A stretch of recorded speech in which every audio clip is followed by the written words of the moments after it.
It's a great day. My name is Shay Brown, the happy entrepreneur, and welcome to the Happy Entrepreneur Show, the number one business development and revenue focused late night show in the country where we're on a mission. And our mission really is to empower, our mission is to inspire, and our mission is to provide you, that's right, you, the hard working entrepreneur, with all of the resources that are necessary to execute that big vision you have for the people you were called to serve. And on this episode, we have the one and only Amani Ahmed, who's in the building. What's going on, Amani? How are you? I'm doing wonderful, Shay. Thank you for having me on. Well, it's good to connect again through the power of these fiber optic lines. It's been many years we had a chance to have eye to eye contact. So it's good to reconnect with you and be here on this interview. So thanks for being here. I appreciate it. I'm glad to be here, Shay, and thank you again for having me. Now, we have a topic. They're looking at it balancing a successful 6 and 7 figure business and life.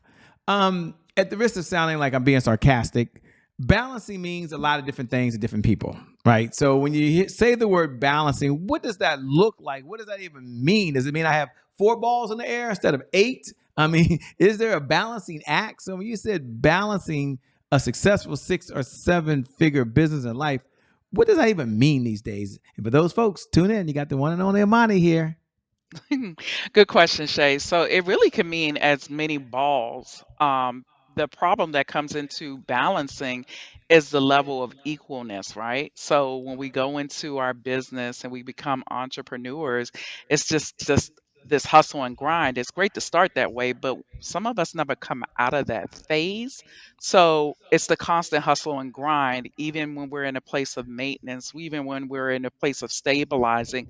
So we don't take the pedal off the brake, so to speak, and look at other areas of our life, our health, our time with our family, recreation, hobby, perhaps investments or other types of businesses when the time is right. So, balancing is a matter of productivity in areas of all importance of our life and not just business. I always like to ask the question, and I think it's fair. I never get tired of asking it.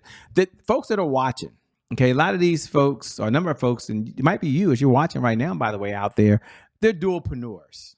They're like, Amani, this whole balancing thing. I work a full time job, Amani, okay, and I run a business, Amani. Amani, you may not realize this, but I also take care of my husband or my wife. I have kids, Amani. Now, these kids have their own schedule, and so I only have 24 hours in a day.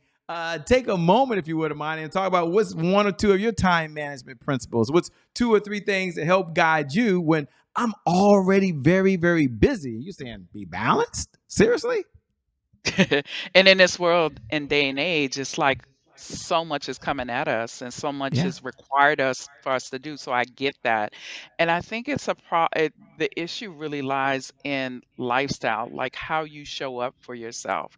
So we're constantly at the beck and call of everybody and everything, every company, every subscription and so forth, that we don't take the time to sit with ourselves and say, okay, on the pecking list, what is most important to me? What is the highest priority in my life? Is it my family? Is it my side hustle business? Is it my job? Um, and it could be like you're a member of other like associations and things like that. And then you become stretched thin. So one of the techniques that I use in terms of owning my time is the power of saying no. So, and what that means is in order for me to say yes to myself, I have to say no to other people or other things. So I became really good at saying no, the boundaries that I set within my practice, regardless of how lucrative, the opportunities are.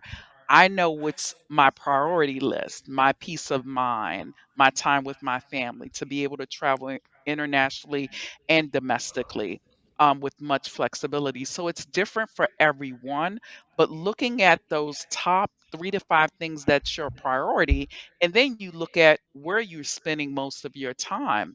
So some entrepreneurs, they have more than enough business already, but because of the capitalistic society, more is better, right? More money is better. So it's almost like a no-no if you were to say no more clients versus seeing it as that's a way for you to create boundaries, for you to have ownership of what you're willing to do and not do.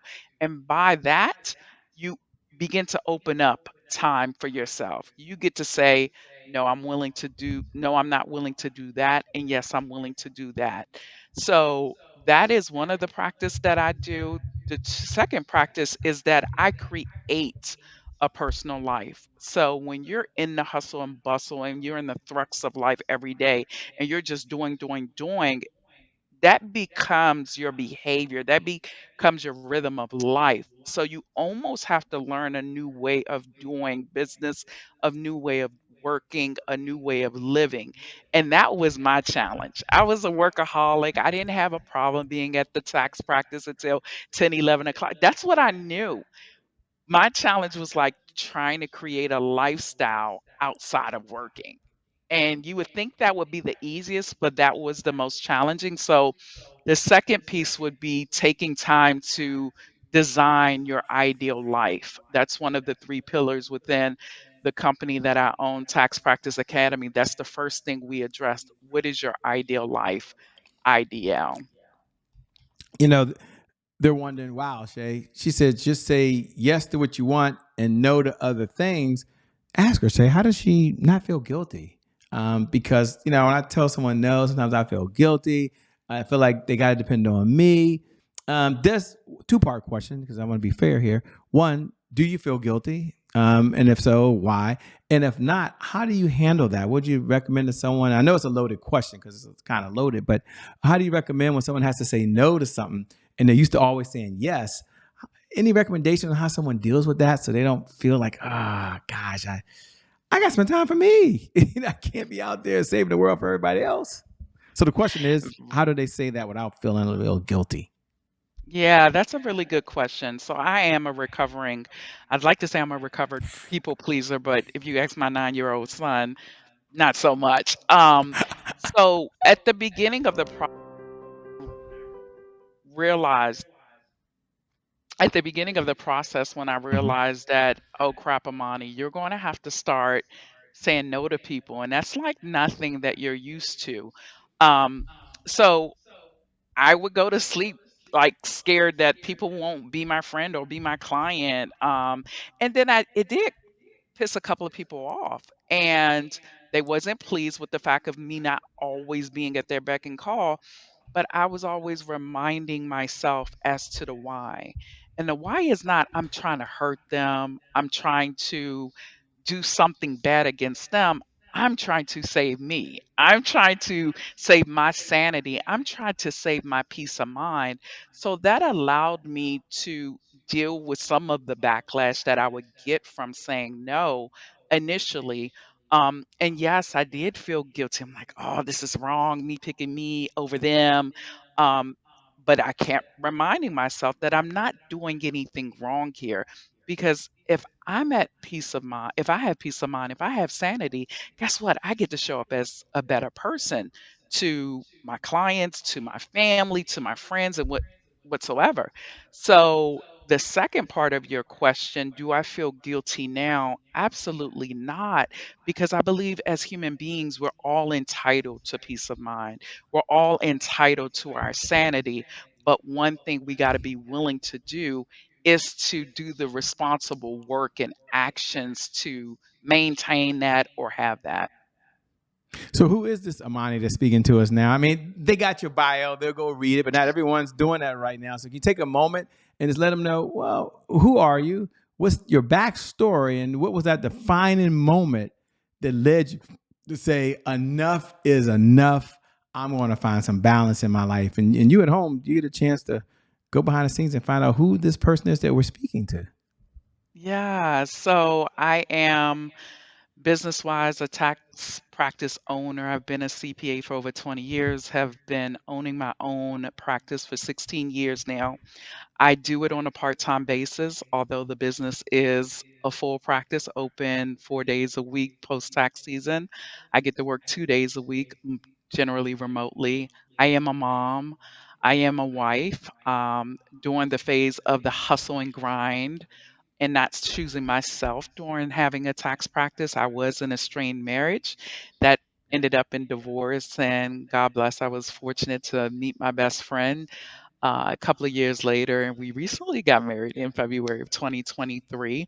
So that is me on both the business and personal side. And one new business that I just recently started is helping other tax practice owners, achieve this balance, if you will, in terms of improving quality of life, being able to work less and still, make money in their business. The defining moment for me, Shay, really came in 2015. My son was a Hmm. couple of months old, and it was January 2015, start of tax season, and my son was 6 months old. And fortunately, his grandma lived down the street. I would drop him off, pick him up in the evening. He's already bathed and showered, and bring him home, put him to sleep. So fast forward to April. 3 months later, after tax season, I'm home with him, giving him a bath, and I go to put his onesie on. And I'm like, "What the heck? It's not coming on." And I'm like getting frustrated. I look at the onesie and the size says 6 months. My baby's now 9 months. And in that moment, I realized, okay, Amani, you're here chasing money and you are doing it irrespective of not having a livelihood. This is not the life that you want to lead where you're missing invaluable time with your child. So that changed the trajectory. That started the path of I'm gonna do whatever it takes because I love being a businesswoman. I love serving. Um, I am going to go on this path to find the best of both worlds. Wow. And now you're doing what you're doing now, which is so super cool. Thanks for sharing. Thanks for being so authentic. I certainly appreciate that. Now, you talked about a successful life and business, or a successful business and life. Is a successful business, is it all about being profitable? What do you define as a successful business? I know you said 6 or 7 figures, and some folks, that sounds cool. Some folks are like, well, I can do that in a month, stay 6 figures. And others like, man, if I could just get to 6 figures in my business, I'm good to go. But like, I'll be happy. I promise I'll be happy. So take a moment, if you can, and define, what does a successful business even look like? What does it mean? Now, I know you're a tax person, so maybe it's just profit and loss. I have no idea. But ladies and gentlemen, we're gonna find out right now. There's two people you never want to hear a call from: your attorney or your accountant. No, I'm joking. I'm joking. Amani's a cool person. I'm sure she has good news when she calls, and she's a wonderful person. She really is. But so, what's the question, Shay? Define a successful business. What does that look like from your view of the world, and what does that feel like? Yeah, that's a great question. And there can be so many different iterations of what success look like. But for me, it's from the top down, right? When I look at the owner of the company, I look at how they are in terms of their personality, their behavior, their mannerisms, their principles, their ethics, and how they live life. Is that something that I want to emulate? And it's different for everybody. And in my case, and the clients that I work with, it's that they want the freedom and flexibility that life has to offer. They don't want to feel like they have to be at the beck and call of every client message or call. That they're in the business, working in the business 6, 7 days a week, that they have the opportunity to say, "Okay, I wanna step away for a week or 2 weeks in vacation." So, success really is looking at that person from the top, at their lifestyle, how they run their business, and you're asking yourself, "Is that what I want?" And that's what I did. I began looking at other people and realizing like I want that and I want this and I don't want that. And I designed what I felt was success for me, which is working in my business minimally, focusing, yes, on the net profit to be as high as possible. So having systems in place, being efficient, looking always monitoring the finances to see if there's a better way or not a cheaper, more cost effective way of doing things, but also making sure that I'm spending enough time and putting effort and intention in living a quality personal life. So I go to the gym 3 to 4 days a week. I don't do a typical hour workout. I'm in there like it's a part time job. Like 3 hours, 3.5 hours. But that's me. That's part of my success. I enjoy, extended vacations. So this summer we was in Dubai for 3 weeks. That's part of me defining success. So it is different for everybody, but hopefully I answered your question with a little bit of meat and potatoes so people can take away and help them define what success is for them.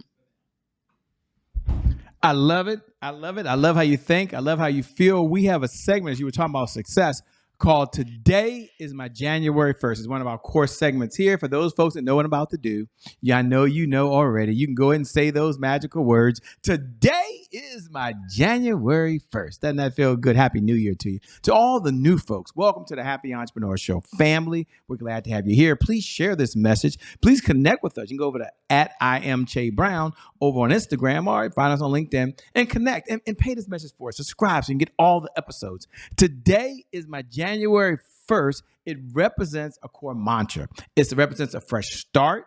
It represents a do-over. It means no matter what's happened in the past, no matter how dark, no matter how murky, no matter what's ever happened, our past no longer equals our future. And so my question for Amani sitting on the other side is when you hear those words, today is my January 1st, what do you hear? And number two, what was another setback you had in your life or business that you had to bounce back from? Yeah, good question. So my January 1st would be being okay and embracing the idea it's okay to choose me and actually choose me first. And it's nothing wrong with putting me before others. Um, and what my major setback was when I first started the entrepreneur world, I was doing real estate. I wanted to be this like multi mogul businesswoman. So I amassed a number of properties. I want to say at the time it was like 15 or 16. This was in the mid to late 2000s. And at that, and just started the tax practice. So I didn't have any clients coming in. And the economy, that's when we had that recession and the real estate went down. And I find myself going through foreclosures with some of the rental properties because I just didn't have the renters to pay the rent and I didn't have the money to keep up with the mortgage payments. So that was a dark moment in my life because here it is, I'm this CPA, I'm this finance person, and I was in this financial struggle. It's like, how could I do that to myself? Um, and it was through prayer. It was through understanding like you don't control the economy. You did the best that you can do and that you can move forward if you choose to. And it was my prayer that, God, if I can just get out of this, I would never do debt or make the same mistakes again. And unfortunately, I began making different financial changes where it allowed me to focus more on having zero personal debt and focusing on purchasing through cash. So that was my, you know, big hiccup and how I got through it. And then fast forward to today, pretty much I do live a debt-free life, got a vacation home, but that defining moment was very dark in a moment, but it was a big teacher to me now. Congratulations. Thanks for sharing. Thanks for being so authentic. We appreciate that. One of my favorite questions asked is what's one of the best pieces of advice you've ever been given? I like to frame the conversation around you've had so many mentors along this journey of life. But if you had to pick an idea, a thought, a lesson that you learned from any of your mentors or something you read online or maybe learned through video, what would be the lesson you would learn or you would share with the audience? And for you at home, I always say this is the time you get to lean all the way in. You really do, because you get to take one of her personal lessons, something she holds near and dear to her heart, and you get to take it and apply it in your business. So the question I'm asking is, what's one of the best pieces of advice you've ever been given? So this is very philosophical and spiritual in nature. It's know thyself. We go through life listening to everybody else and getting advice on how we should be and we should conduct business and the right things to say and the right things to do, that we kind of lose sight maybe sometimes of who we truly are. And I feel in my personal journey as well as business journey, when I was willing to go within to know who Amani truly is and explore that path. It's not easy. Um, and then let that person out. A lot of people want to do business with her. A lot of people like her. So I get to be able to be self-expressed and know that at the end of the day, that I'm not, if I am judged, so be it. But I get to be the best version of me because of the fact that I live my life through Know Thyself. I love it, by the way. I love it. What do you do for fun when you're not out saving the world doing taxes? Taxes. Taxes. Okay, I know taxes are important. They're very important. And you're one of the best in the world at doing it. But what do you do for fun when you're not out doing taxes and helping people plan their financial life? Yeah, so I relatively live a quiet life. I do the gym. We travel. We probably travel 5 to 12 times a year domestically as well as internationally.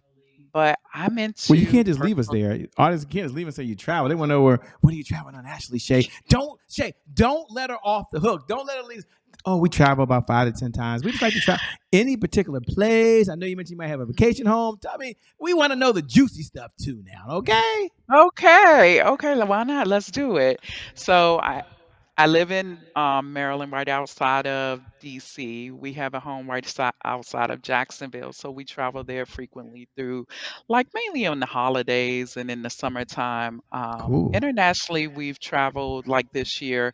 I mentioned Dubai, went to Puerto Rico, went to Mexico. Next month, we'll be in Jamaica. And by the way, my husband is a French citizen, so we have a home in Paris. So I do travel back and forth, and he travels to the US. So that's a staple So, international so what place is we so go what is to. what is one of your favorite places to go out of? I mean, our place gonna be coming up soon. I know you like all of them, but what's one of your favorite places? Like Shay, this is my getaway. Yeah. I mean, outside of the Florida home, the best trip that I've ever been to is a place I've been to is Istanbul, Turkey. I mean, Wow. the people there are amazing. The historic sites are amazing, and the food is to die for. So if I could go there every year, I would. But the planning of time when my son is out of school, Yeah. it's not the best weather. It's cold in the fall and very hot in the summer. And what's one of the lessons, if there was a life lesson that you've learned just from traveling? Again, I know it has nothing to do with the taxes and all that, but we want to know a little bit about money. What's one of the life lessons you've learned from just the traveling and seeing different people and different spaces and different places that you would share with us? Yeah, I mean, I think learning is key. Like sometimes we think we know it all, and especially living in the privileged world that we are in the US, we probably may feel like it's no way that I can learn something from a third world country or anything like that. But when I go and visit these countries, I'm just asking questions. I'm just seeking knowledge. I'm seeking understanding. So, and then to hear people's stories and hear their way of life, and even hear their life philosophies. I mean, I come back just feeling like I'm an expanded person. So that's one of the best things I get to enjoy when traveling. Oh, that is so cool. So we come down the home stretch. What type of clients are you looking to work with these days, if any? And number two, how can folks best connect with you so they can stay in this conversation over and beyond today? Yeah. So these days I am servicing tax practice owners, CPAs, accounting firm owners. So your audience, if they don't necessarily own those kind of businesses and they work with accountants, they can always share me and my business, which is Tax Practice Academy. And if you go to like Facebook or Instagram and put Tax Practice Academy, that you'll find me there. And on LinkedIn, you can find me through my name, Amani Ahmed. Ah, that's so cool. Well, let me say thank you so much for being on the Happy Entrepreneur Show. We appreciate it. I appreciate you for having me, Shay. And thank you. Thank you, the audience. Thank you, the guests. Thank you for showing up, by the way, because without you, there is no show. So we appreciate every time you send us a comment, every time you hit the like button, every time you share and pay this message. It really means so much for us because it allows us to reach more people and have more impact. That means we can make more change in the world. I never get tired of sharing every night at this time, 11 p.m. Eastern Standard Time, that you are truly amazing, that you're so awesome, that as you're watching right now, you're an incredible, special human being, and that even no matter what you're going through or what success you've had, I believe today is your January 1st, and I believe your best is still yet to come. Your best is yet to come. Isn't that encouraging? Your best is yet to come. With that being said, my name, well, it's still Shay Brown, the happy entrepreneur. Make it a great day, everyone, and I promise you from the bottom of my heart, we'll make some good things happen. We connect again next time. God bless. Wish you success. Peace, Amani. See you later. I'll see you Thank maybe in flight you. somewhere. Turkish. Never been there. Cool place. We out.